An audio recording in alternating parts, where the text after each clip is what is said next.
Uncle আমাকে 100 টাকার পারোটাকে মাংস দেন। কি 100 টাকার মাংস? 100 টাকার কোনো মাংস নাই আঙ্কেল, আমার কাছে টাকা নাই। টাকা নাই তাহলে মাংস নাই, যা ভাগ এখান থেকে।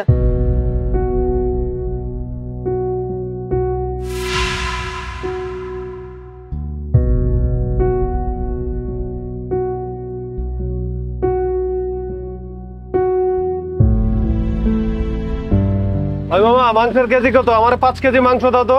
স্যার 700 টাকা। দাও দাও, সমস্যা নাই, কিন্তু ওই হাড়গুলা দিও না, ভালো মাংস দাও। ঠিক আছে মামা। আঙ্কেল আপনি একটা কাজ করেন, আপনি হাড্ডি সহ মাংস নেন, হাড্ডিগুলা আমাকে দিয়েন, মাংস আপনি নিয়েন। দেখো বাবা, আমার অনেক কাজ আছে, তুমি আমারে ডিস্টার্ব করে না তো, আমার তাড়াতাড়ি যাইতে হবে। এই হইছে, দাও তো। Sir Elon.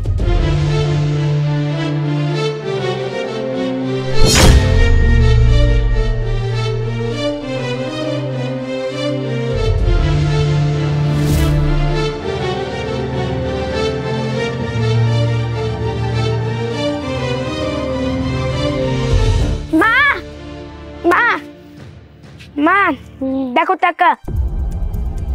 ওয়াল্লাহ, এতগুলো টাকা কই পাইছো বাবা? মা একটা আঙ্কেলের পকেট থেকে এই টাকাগুলো পড়ে গেছিল, তাই আমি এগুলো নিয়ে এসেছি মাংস খাবো বলে। সিসি বাবা, মানুষের টাকা চুরি করতে হয় না। আমি চুরি করিনি, আমি 100 টাকা নিয়ে গেছিলাম, ওই আমি আঙ্কেলের কাছে মাংস চাইছি, আঙ্কেল মাংস দেয়নি, আবার আমাকে ঝাড়ি মেরে তাড়াই দিয়েছে, তাই আমি এগুলো নিয়ে এসেছি, আমি মাংস খাবো। না বাবা, আমি তোমাকে পরে মাংস কিনে খাওয়াবো। না মা, আমি আজকেই খাবো। আচ্ছা ঠিক আছে, আগে দেখি এই টাকাটা কার। এখন চলো।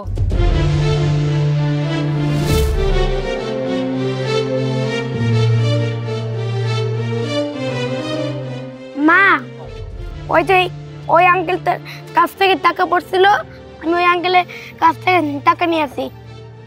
আচ্ছা ঠিক আছে, চলো ওনার কাছে যাই। ভাইজান, ভাইজান। কি হইছে, কিছু বলবেন? ভাইজান আপনার টাকা। আমার টাকা মানে? আপনার পকেট থেকে টাকাগুলো পড়ে গেছিল গা, আমার বাবু তখন টাকাগুলো নিয়ে আসছে, এই জন্য দিতে আসছি। আসলে ছোট মানুষ তো, বুঝতে পারে নাই। আরে এটা তো ওই বাচ্চাটা, এই কিছুক্ষণ আগে আমি যখন মাংস কিনছিলাম ও আমাকে বললো যে স্যার হাড়গুলো আমাকে দিয়ে। ভাইজান আসলে ও 1 মাস ধরে বলতেছে মাংস দেয়া ভাত খাইবো, কিন্তু অভাবের কারণে ওরে মাংস দেয়া ভাত খাওয়াইতে পারি না।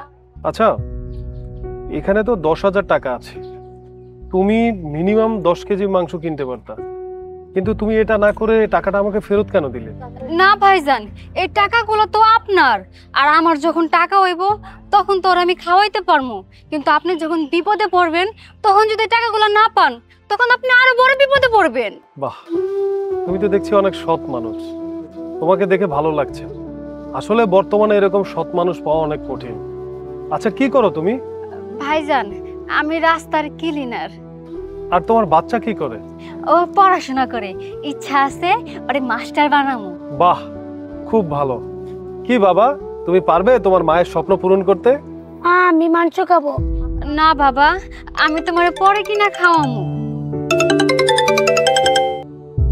হ্যালো হ্যালো, শোনো, আজকে যে বাসায় মেহমান আসার কথা ছিল ওরা আজকে আসবে না, সো তোমার বাজার করতে হবে না, তুমি চলে আসো। আপু, আপনি একটা কাজ করুন, এই মাংসটা নিয়ে যান, আর এটা ভালো করে রান্না করে বাবুকে খাওয়াবেন। আরে নিন না, আমি তো আপনার ভাইয়ের মতো। আর এটা ভালো করে রান্না করে বাবুকে 1 বাটি দিবেন, যেন বাবু মন দিয়ে খাইতে পারে।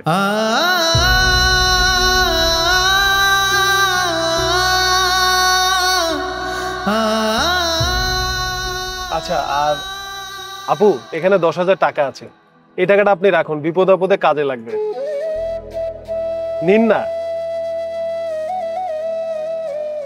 আর বাবা, এই যে নাও, তোমাকে আমি 1000 টাকা দিলাম, এটা দিয়ে তোমার যা মন চায় তুমি তা খাইও।